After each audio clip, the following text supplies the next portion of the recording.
There is no such thing as right and wrong. Good and evil do not exist, and traditional morality has been set up for mass control and to limit your potential. What a person perceives to be right and wrong depends on a number of things, including their upbringing, their parents' values, culture, religion, and so on. Children are like computers, and all of these external influences program the young mind to what is right and what is wrong. Every system has their own set of rights and wrong, but each system's set is exclusive and conflicts with other systems. This creates what psychologists call light and the shadow. The metaphorical light are the ideas that the system finds acceptable, and the metaphorical shadow are the ideas that the system finds unacceptable. There are many examples of shadows throughout society. For example, the shadow of men are women and vice versa. The shadow of white people are black people and vice versa. The shadow of straight people are homosexuals and vice versa. Psychologists know that without integrating the shadow, it will continue to haunt our individual and collective psyche and manifest itself in negative behavior. For example, in the past, society was very patriarchal. It shone the light on men and generally was very dishonorable towards women, when what they should have done was honor both the masculine and feminine as different but equally important for the human race. But we didn't do this, and we are still dealing with the repercussions of that to this day. In order to become our best selves, we must learn to fearlessly look at subjects in their entirety and accept the whole picture. The reason that all of these Gnostic Gospels videos on my channel do so well is because the central idea which Gnosticism revolves around is dualism. And dualism generally means to acknowledge that there are always two fundamental principles. In theology, a dualist is someone who believes that good and evil, or God and the devil, are independent and more or less equal forces in this world. So, in other words, Gnosticism centers around integrating the shadow, something that we are often denied as a society that forces us to be polarized and to pick a side. So with that information in the back of your mind, this video is going to be answering the question, can the Gnostic texts be trusted? Well, in short, the answer is no. Now, I know that may surprise some of you, considering much of my page and my YouTube channel are about the Gnostic beliefs. But the fact is that many Gnostics fraudulently attached the names of famous Christians to their writings, such as the Gospel of Mary, the Gospel of Judas, and so on. The reason that they did this was to try to give themselves legitimacy in the early church. The Gnostic texts are not historically accurate, according to the version of history that we are given. The texts are written as allegories, and they are there to help us integrate our collective shadow. The Gnostic Gospels deal with a form of dualism called anti-cosmitism, from the words anti, which means against, and cosmos, which means the world. So they believe that the world is inherently against divinity. From the Gnostics' point of view, true salvation has nothing to do with achieving harmony in this realm or with its creator or with any of the systems within it, but it is instead all about overcoming so that the spirit can be free. The Gnostics thought that this world was unnatural or anti-natural. In the Gospel of Thomas, Jesus tells us, "Whoever has come to know the world has discovered a carcass, and whoever has discovered that carcass, of that person the world is not worthy." The Gnostic versions of creation myths and their rendition of Christ's journey here on earth were effectively expressions of anti-cosmitism, played out through vivid stories with familiar characters, rather than through the detached, matter-of-fact language that philosophers usually use. As many of you know, they believed that in the beginning there was only God the Father, the monad, who was total perfection, and then a number of heavenly angels emanated from God and populated heaven. The youngest angel, Sophia, fell from grace and inadvertently gave birth to the demiurge, who is a misguided being that the Gnostics associate with the God of the Abrahamic religions.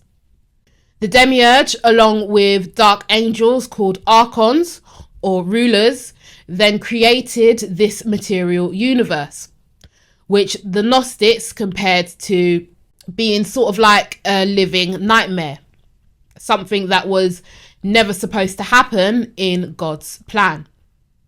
The Gospel of Truth tells us they, humanity, were ignorant of the Father. He is the one whom they did not see. Since there had been fear and confusion and a lack of confidence and double-mindedness and division, there were many illusions which were conceived by him, the demiurge, the foregoing, as well as empty ignorance, as if they were fast asleep and found themselves prey to troubled dreams. So this is saying that the demiurge tricked humanity through fear, confusion, and through sort of damaging their confidence, which made life here on earth a living nightmare for many humans. But there was always the ever-present possibility that the sparks of divinity would wake the humans up from their dream, and the knowledge of who and what they really are would return to them and enable them to escape from the demiurge's earth prison.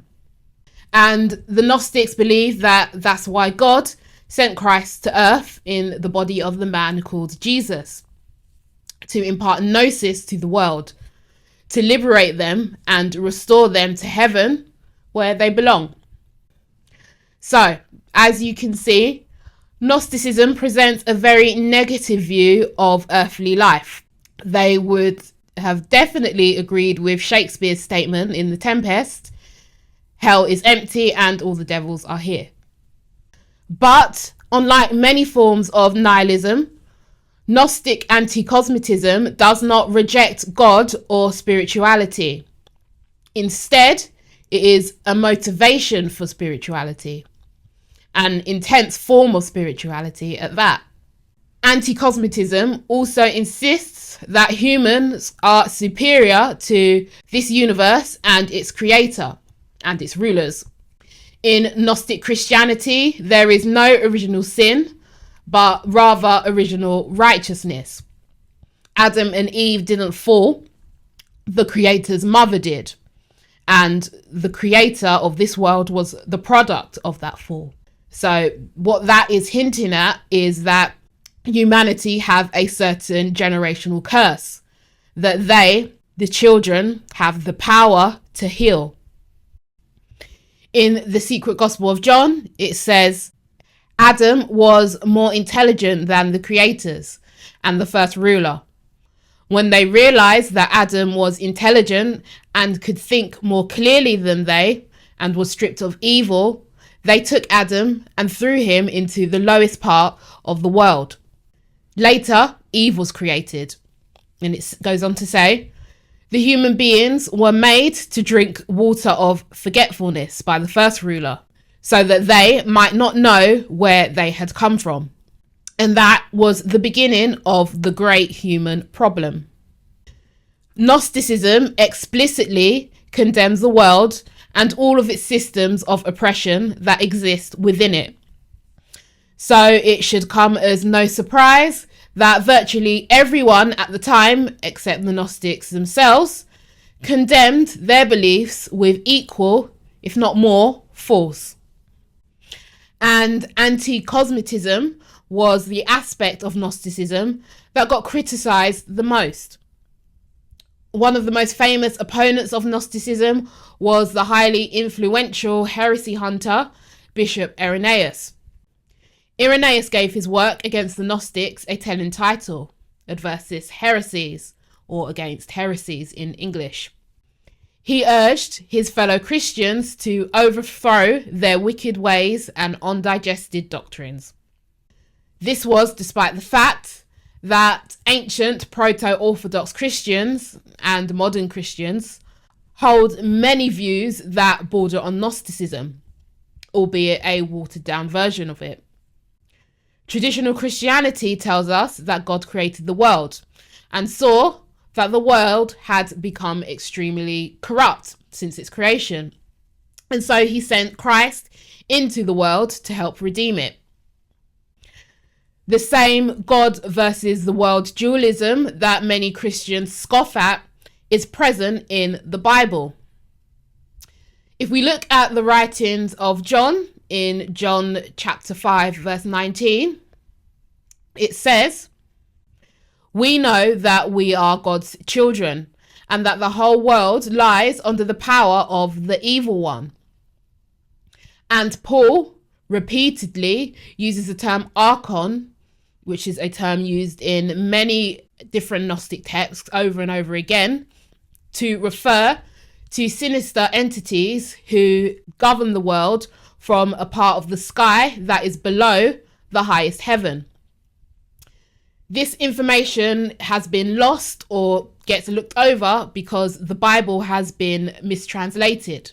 However, if we look at the scriptures in Greek, we can still see the evidence of this.